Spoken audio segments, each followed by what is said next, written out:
Olá, pessoal. Hoje a gente vai trabalhar alguns descritores para fazermos a interpretação de gêneros textuais diversos, certo? Então vamos começando aqui pela primeira questão. Nós temos aqui um texto, a gente vai fazer a leitura dele bem rapidinho, certo? O texto se chama Epitáfio. Quando a gente vai para a primeira questão, a gente já vê que é uma letra de música. Então, gênero textual, letra de música, certo? Epitáfio, o título, e a letra diz o seguinte: devia ter amado mais, ter chorado mais, ter visto o sol nascer. Devia ter arriscado mais e até errado mais. Ter feito o que eu queria fazer. Queria ter aceitado as pessoas como elas são. Cada um sabe a alegria e a dor que traz no coração. Devia ter complicado menos, trabalhado menos, ter visto o sol se pôr. Devia ter me importado menos com problemas pequenos, ter morrido de amor. Muito bem. Aqui é a letra da música Epitáfio e a partir dessa letra de música nós vamos trabalhar a primeira questão com a interpretação textual, certo? O tema central dessa música da banda Titãs é: letra A eternização do amor como solução para os problemas da vida. Letra B, o arrependimento por não ter podido aproveitar mais as coisas da vida. Letra C, a preocupação por não saber o que fazer nas diversas situações da vida. Letra D, o sentimento de morte que perpassa todas as simples situações da vida. Então vamos entender o seguinte: quando nós temos aqui as quatro alternativas para fazer uma análise, a gente observa com muita atenção a primeira palavra de cada alternativa que dá uma dica sobre a resposta. Então nós temos eternização, arrependimento, preocupação e sentimento. Normalmente, nessas palavras aí, a gente vai ter o tema a que se refere a letra da música, certo? Inclusive, o próprio descritor D5 é o que pede para a gente identificar o tema central da música. Então, quando a gente analisa essa letra, começando aqui pelo título que se chama Epitáfio, né? E epitáfio a gente sabe que é aquela mensagem que se coloca no túmulo das pessoas, né? Quando são enterradas. Então, o que é que acontece? Normalmente, o epitáfio traz uma mensagem, algo que represente aquela pessoa que morreu. Quando você passa para o primeiro verso, depois você vê que esse verso se repete, o devia ter, se repete, queria, verbos no futuro do pretérito, né? Que indicam coisas que poderiam ter acontecido e não aconteceram. Então, esse tempo verbal também dá uma dica sobre o tema que é trabalhado nesse texto aí. Então, quando a gente observa que o eu lírico fala de coisas que devia ter feito e não fez, coisas que ele queria ter aceitado e não aceitou, né? Principalmente a locução verbal devia ter, né? Que já expressa uma condição que não aconteceu, né? Algo que, se pudesse ter acontecido em determinadas circunstâncias, ele teria feito. Então, a palavra que vai se encaixar melhor, de acordo com essa temática do texto, é arrependimento, né? Fala-se a respeito de arrependimento. E a gente observa que nas quatro alternativas, a única que traz a palavra arrependimento é a letra B. E quando você lê a alternativa completa, o arrependimento por não ter podido aproveitar mais as coisas da vida. Só um detalhe que ter podido é uma locução verbal e essa palavra podido, ela existe mesmo, certo? Então, o arrependimento sobre as coisas da vida que não foram aproveitadas. Alguns versos também deixam isso bem claro.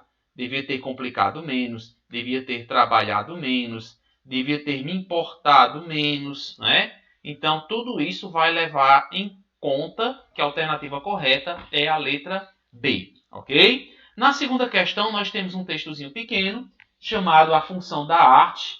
É um pequeno conto, tá? Diz o seguinte: Antes de mais nada, deixa eu só fazer aqui a alteração deste ícone.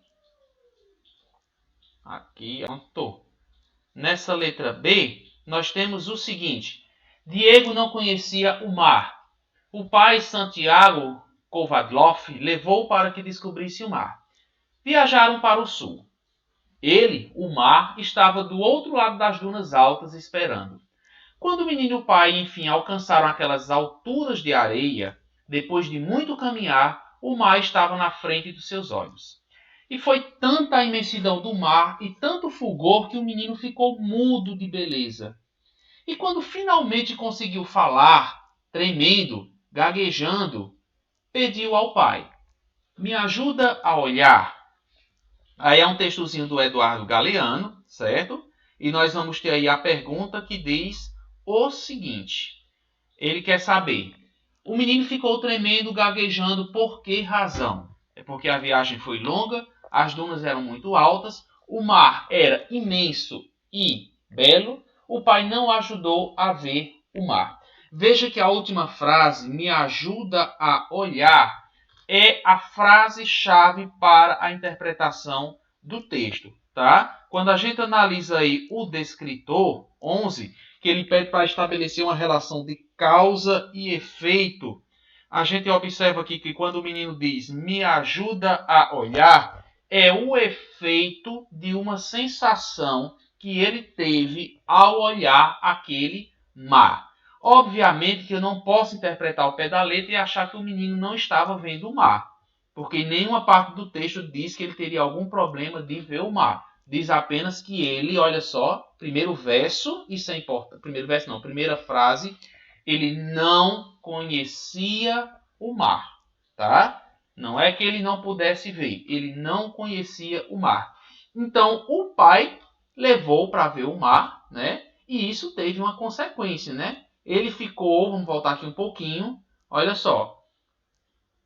Quando ele finalmente conseguiu falar, então ele não havia conseguido falar porque ele ficou mudo de tanta beleza.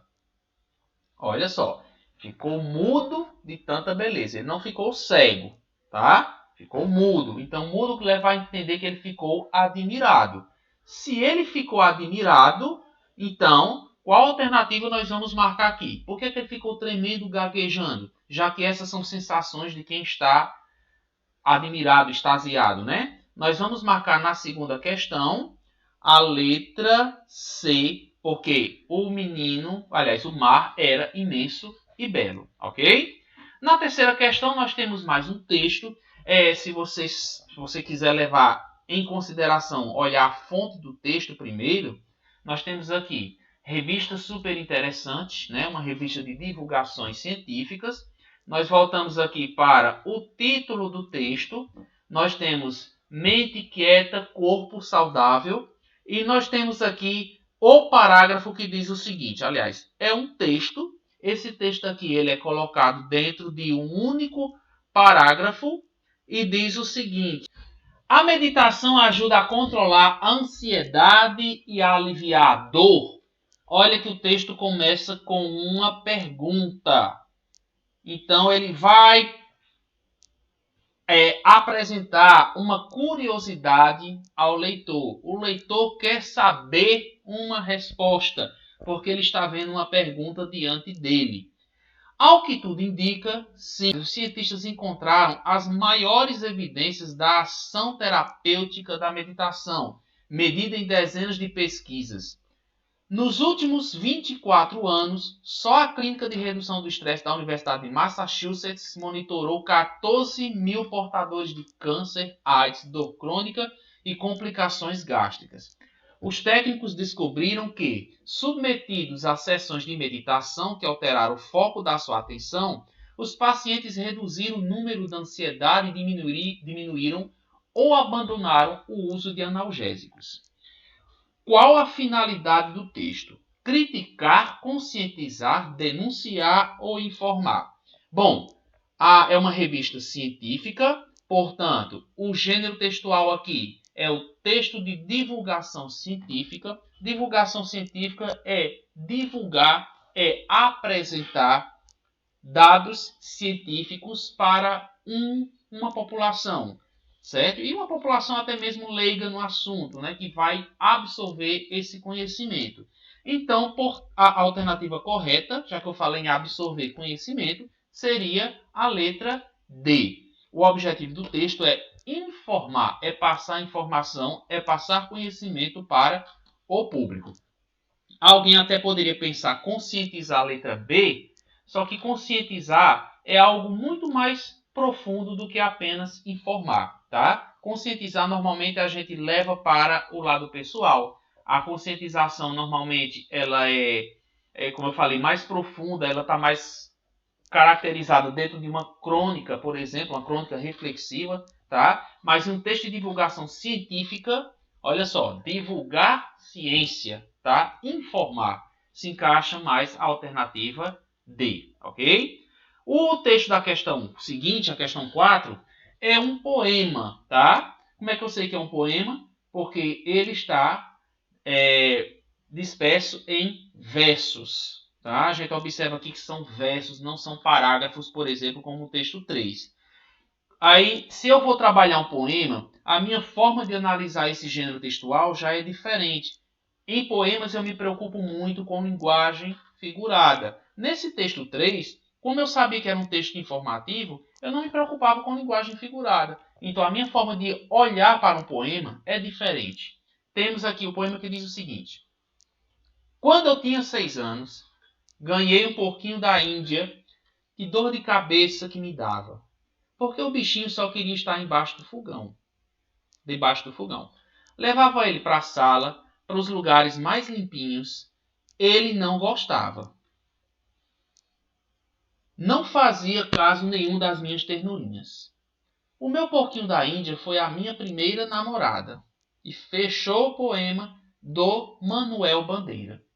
Bom, quando a gente analisa este poema aqui, nós vamos ver o seguinte. Ele é um poema simples, ele tem uma linguagem bem acessível, até porque faz parte do movimento literário do Manuel Bandeira, tá? Um movimento modernista.